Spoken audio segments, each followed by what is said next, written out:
Welcome to my YouTube channel learn with Ameena. അപ്പോൾ നമ്മൾ ഇന്ന് പഠിക്കാൻ പോകുന്നത് വിദേശ നയത്തിൻ്റെ തുടർച്ചയായിട്ടുള്ള ഇന്ത്യൻ വിദേശ നയത്തിൻ്റെ തുടർച്ചയായിട്ടുള്ള പഞ്ചശീല തത്വങ്ങളാണ്. അപ്പോൾ ഇന്ത്യൻ പഞ്ചശീല തത്വങ്ങൾ എന്തിനാണെന്ന് ചോദിച്ചാൽ ഇന്ത്യൻ വിദേശ നയത്തിൻ്റെ അടിസ്ഥാനം തന്നെ ഈ പഞ്ചശീല തത്വങ്ങളാണ്.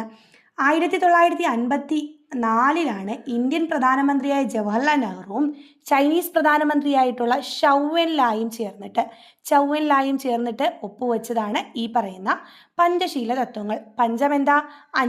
അഞ്ച് തത്വങ്ങളാണ് ഇതിനകത്ത് പെടുന്നത്. അപ്പം 5 തത്വങ്ങളാണ് ആരൊക്കെ തമ്മിൽ ഒപ്പുവെച്ചത്?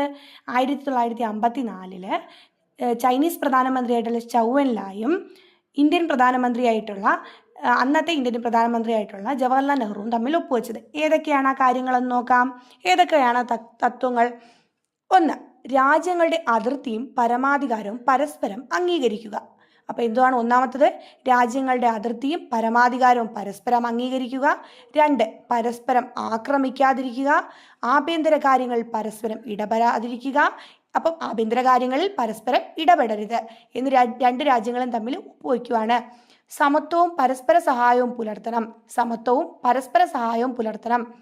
സമാധാനപരമായ സഹവർത്തിത്വം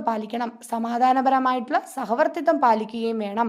അപ്പം ഇത്രയും കാര്യങ്ങളാണ് എന്തിൽ പറയുന്നത്?